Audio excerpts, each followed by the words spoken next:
what's up? This is your man Sonny Wayne Fella, and I'm glad to be with you today. We have some very interesting content, and I'm so pleased that you could tune in. But I would like you to walk with me down memory lane. There are things that have happened in the past that I just want to remind us that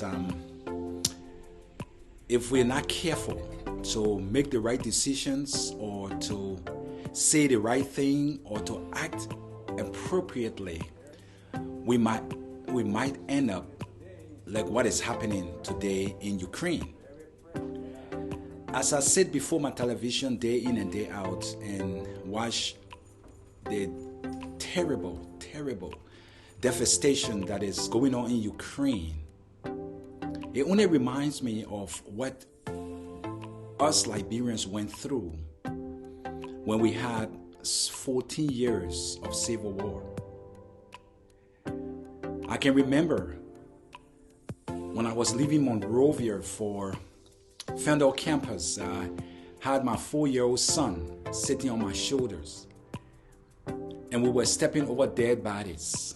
I remember we sat by a swollen body when we ate cassava from the butchers, and that was very old, but we were able to find some just because we needed something to eat. It was a terrible time for Liberians. I hope and pray that we never forget what we went through for those 14 years. We lost loved ones, friends, family members. We lost people that we cared about deeply because of a senseless civil war. There were young ones who took out arms and began to mistreat older ones. Young little boys raped older women that could bond them. It's because of war. Houses, properties in Monrovia were destroyed. In Liberia, roads were destroyed. Everything that we called our own were destroyed. That's what I ask, that you come along with me down this memory lane. Because Ukraine today is fighting an unprovoked war. I see mothers and children walking from one end to the other, don't even know, some of them, where they're heading to. Saw a 72 years old woman walking and didn't know where she was going. Hospitals being bombed. Schools being bombed and destroyed. Residential areas being bombed and destroyed. Thousands of people being killed indiscriminately for no apparent reason, just because of greed. Let us not forget that it was because of the same greed that us Liberians suffered for 14 years. Sometimes when I return to Liberia to visit, and knowing that most of our older ones who we admired and enjoyed fellowshipping with them, they are no more. They are all gone. Now it is our generation that need to step up to make sure that such thing never ever repeat itself in Liberia. We want peace, and we are a peace-loving people. But if you see young ones with guns, doing drugs, don't even know why they are fighting. Because as I listen to the news, even over on YouTube and CNN and MSNBC and CBS and every other news that you can find, Fox News, this war in Ukraine is unprovoked. It's for no apparent reason. People are making up lies. And it pains my heart to know that one man, being a dictator, authoritarian, The world knows about it. And they are now cowering because of one man. They are saying that, oh, if we send our plane to protect the skies of Ukraine, we will get in direct contact with Russia, and that could cause World War III. It is so despicable to hear such thing. We have hundreds of countries that don't like what Russia is doing. And now they are cowering because it was said that if anybody get in the way of Russia, he will strike them and they will never ever forget it. So our leaders are trembling in their boots. What a shame. What a shame. I remember when Liberia was in a situation, there was nowhere to turn. Liberians ran to the American embassy for rescue, thinking that we are a sister country to the United States of America. Ran to the U.S. embassy in Liberia, in Monrovia, and they were not safe. Rockets were thrown there and people were killed. So many people, and nothing was done. Why? Because we had a Democratic president. Bill Clinton was the president then. He didn't do anything. So many years of fighting and killing one another, and nothing did America do. Nothing. After a few years, when George W. Bush took over, he stood his ground and said, Charles Taylor, if you don't leave Monrovia, we are coming after you. He sent less than 200 U.S. Marines to Monrovia.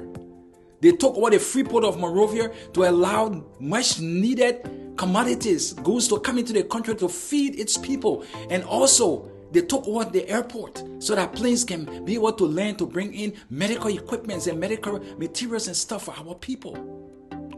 It was George Bush. Now, here we go again. We now have a Democratic president again. And that's the same thing we see happening. 18 days of civil war in Ukraine. And all he can say, oh, we don't want to fight World War III. 190 countries going against 5 countries. And these 5 countries are all dictators. They have dictatorship in their countries. 5 of them. Surprisingly, South Africa have joined and we never voted against the war in Ukraine. But come on now, 190 or more countries, and they are afraid of 5 countries, especially Russia, because they said that Russia have more nuclear power than America. 600 and some more. America got 550. What's about England? What's about the other countries that have nuclear power? Can't they combine and deal with this Putin guy? And we'll all sit back. And because we are afraid of World War III, we'll put our tails between our legs like little dogs and cower, tremble in our boots, and allow this man to destroy a country for no reason. We felt the pains as Liberians. We saw what happened in Liberia. How we had to run and hide like chickens. Went into churches and massacred hundreds of people for no apparent reason, for their own selfish gain. And today when I hear people saying, if the president cheats during the election, we're going to go back to the bush. That is the most nonsensical thing I've ever heard. Liberians, let us not allow us to go through this again once more. Let us not allow it. If we have to pick up postpone and fufu powder and whatever to fight against such despicable thing, we need to stand up. We should not allow it in our country. There are so many of us who are out of Liberia today who wants to return home, my people. So many of us. We want to return to Liberia. We want to go home and build houses. We see people talking, oh, don't build this old-fashioned house. It was our forefathers that built it. Okay, we want to come home now and build modern houses. But if we are not sure that Liberia will have peace, how can we leave where we are to go back there? We want our country to be peaceful. We don't want our children being wayward. We want our children to go to school. We want to live in harmony with each other. Live in peace. There are so many of us here in the States or in England, other countries, even you back in Liberia, you have worked hard to be able to earn your hard-earned money, to be able to build you a house. Put some property down and you're going to sit there for people to come and destroy it again. Let us never, ever return to such terrible, terrible devastation that we experienced for 14 unbroken years. There are so many people today that don't know where to turn in Ukraine. People are dying. Thousands of people are being killed for no reason. There are others who are returning to Ukraine to go and fight. Those who are not even Ukrainians, they are Ukrainians. They are going to Ukraine to fight on behalf of it. It's because of what Putin has done to these people that have caused people to go.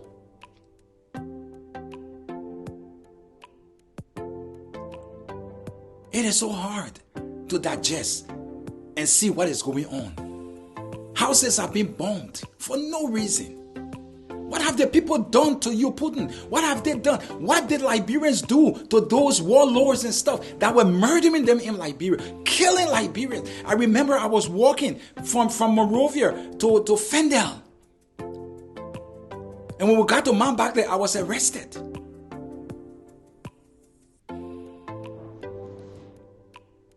And I know what happened to me. It was just by the grace of God that I wasn't killed, I wasn't murdered. But there were so many other people that were murdered. And that's the same thing we are seeing in Ukraine today.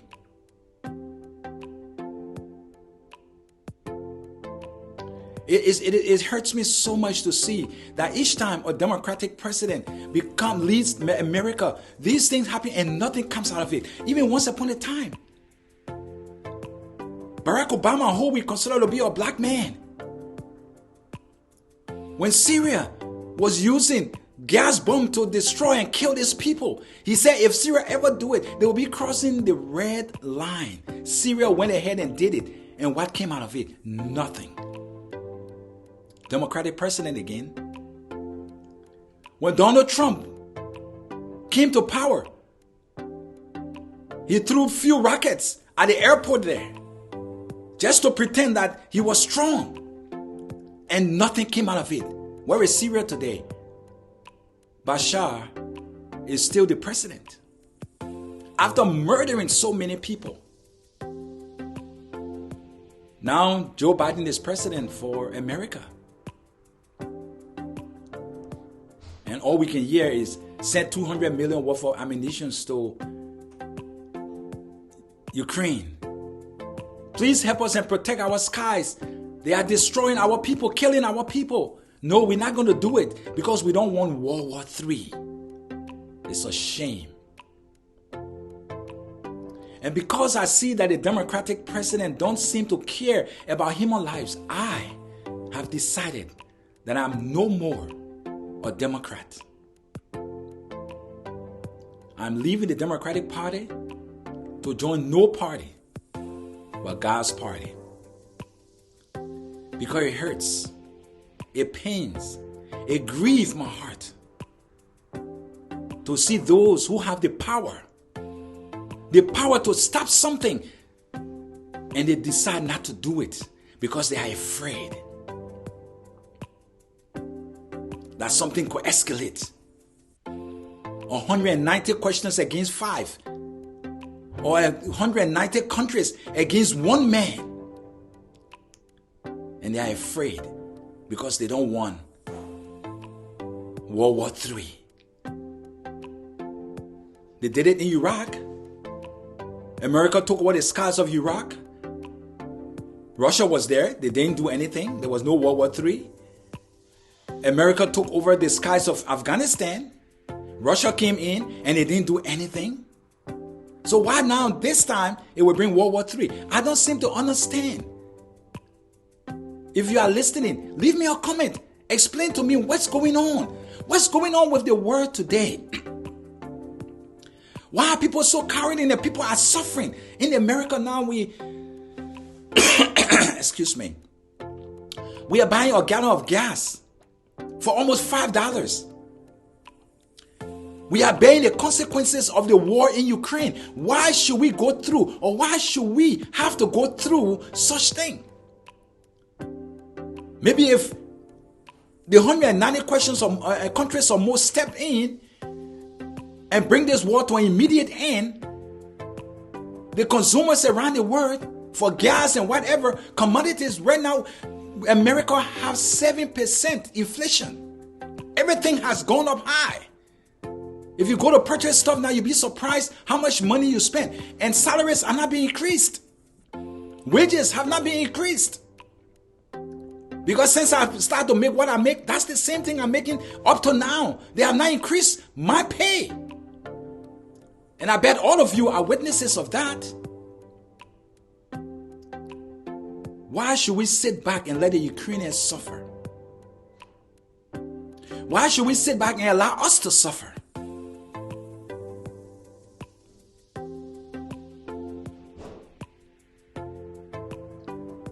Mr. President, I'm speaking directly to you, Mr. Joe Biden, President of the United States of America. Please deal with this situation as quickly as you can so that those in Ukraine will stop suffering. So that they can stop being killed for no reason. It is so painful. If Ukraine had attacked Russia and they were fighting Ukraine to destroy it, it's a different issue. But these people, as you always say, Mr. President, it is an unprovoked war. Should we sit back and let such thing happen to people for no apparent reason? It is painful. It is painful. It grieves my heart. Liberians, we know what we went through. We felt it. We experienced it.